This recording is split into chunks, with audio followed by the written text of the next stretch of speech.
Here's the deal. You're probably in debt. Most likely you don't have enough savings to last more than a couple months. If this is you, then it's time to check yourself. Most of the time, being in debt and being broke is a result of excessive spending. And the truth is, there are dozens of pointless purchases that many of us spend our money on. Things that we don't need and maybe don't even want. We buy things we only use once in a while. We get items that could easily be rented instead. We see a shiny object and get excited without thinking things through. Hey, it's Kim, and I'm a strong believer in the quote, "What we dwell on is what we become." And if being economical is uncharted territory for you, then it's time to realize that being frugal is the law of the land, rather than the exception. In this video, we're going to go over 6 big things you should stop paying for right now. The first items to stop buying are expensive gadgets. I've come across so many people who can't save because of this habit. Every time they save up some money, a new gadget comes out, and they can't help themselves. They're addicted to having the latest tech, whether it's the new iPhone or the latest DSLR camera. Indeed, many factors influence why you want to buy more expensive gadgets. It could be due to a desire to keep up with your peers. It could also be the temporary high you get from purchasing a new gadget. But if you would really think deeply, buying a gadget is not a wise decision. Their value depreciates quickly, and you end up on a hedonic treadmill trying to maintain a status quo that doesn't matter. Your purchasing desires should be guided by your goals and cash flow. Always remember that while you may occasionally spend on things you want, as long as you're consistently living within your means and saving every month, your future self will thank you.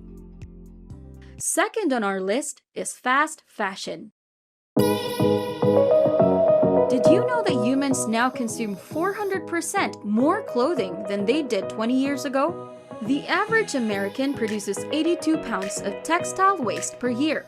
We buy more clothes than ever before, but we wear them much less. This is in large part due to the explosive growth of fast fashion over the last 2 decades. What is fast fashion? Fast fashion brands produce large quantities of clothing throughout the year at a breakneck pace and at a fraction of the cost they once did. Consumers can quickly and affordably update their wardrobes. Most fast fashion brands release new clothing collections every week and employ strategic marketing techniques to entice customers to buy into new trends all the time. Prioritizing what is important to you as a consumer is the key to smart spending. By utilizing alternative shopping sources with timeless classics which are built to last, such as secondhand shops or vintage clothing stores, you can allocate more funds to necessities such as education, savings, and bills. Shopping secondhand does not always mean thrifting, though that is an option. Purchasing used goods at a reduced price makes you a wise consumer. Third on our list is paying for gym memberships. Gym memberships can be costly, so it is critical that you make the most of them. When looking into memberships, you can save money by evaluating your workout goals realistically and taking advantage of free trials. You can also maximize your savings by participating in various promotions and discounts. Try to get the best deal possible by signing up at the end of the month and negotiating your membership. Just be sure to read the contract carefully. But here's a money-saving tip from my own experience. Why not try going for a walk with your dog, or simply jogging around your neighborhood every morning? You will save money while enjoying the beauty of your surroundings. Also, bodyweight exercises or doing yoga along with a YouTube video is a great no-cost way to get in some exercise. Fourth on our list are having too many subscriptions. Subscriptions can blow up your monthly expenses. Recurring payments for phone plans, gym memberships, and streaming services are hidden costs that can sneak past even the most conscientious budgeters. With people spending more than $600 per year on digital subscriptions in 2019, you could save a lot of money by being careful with your subscriptions. While auto-renewals are a great way to automate your savings goals, they are your worst enemy when it comes to subscription fees. Not having to click the pay button every month makes it much easier to ignore and even forget about the money leaking from your wallet. Turning off auto-renewal is the best way to keep subscription costs in sight and top of mind. You can also set a calendar reminder to check your subscription a few days before it expires. When the reminder arrives, navigate to the cancellation page, hover your mouse over the cancel button, and consider whether paying another month for this service is truly worth it. Repeat this process for as long as you have the subscription. With our lives already being so hectic, sorting through our subscription costs can feel like a huge chore. However, if you're facing a financial challenge, such as rising debt, cutting these costs may be just what you need to get back on track. Fifth on our list is going out with friends.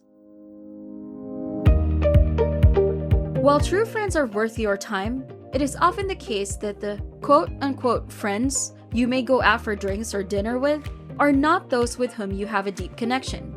Work acquaintance or friends of friends are on this list. Trying to keep up with their spending habits or feeling awkward saying no when they suggest expensive activities could be a big red flag that your acquaintance is based on materialism. If you want to achieve financial and professional success, you should surround yourself with people who will motivate you to be your best self, and that includes being aware of unnecessary spending. The last thing you don't need to buy are meals at fancy restaurants. We all eat to survive, but many of us live to eat, particularly at overpriced restaurants. Don't let the idea of being a foodie keep you from maintaining your financial goals. To be honest, there's nothing better than a home-cooked meal. And while food tends to taste better when someone else is cooking, you end up paying for the convenience with higher costs. Going out to eat saves you from that pile of dirty dishes, but it doesn't save you any money, especially considering the rising costs in recent times. I'm sure you've already spent thousands of dollars on the majority of items I've mentioned, and that's fine. Don't punish yourself for making poor choices. That is in the past, and now it's time to focus on the future. The point is to think hard about what is truly valuable to you. What is most important in your life? Who are the people that matter most? What are your financial goals? These are the questions worth pondering. And I put together a video that shows you exactly how to save and invest right here. Click on that, and I'll see you there.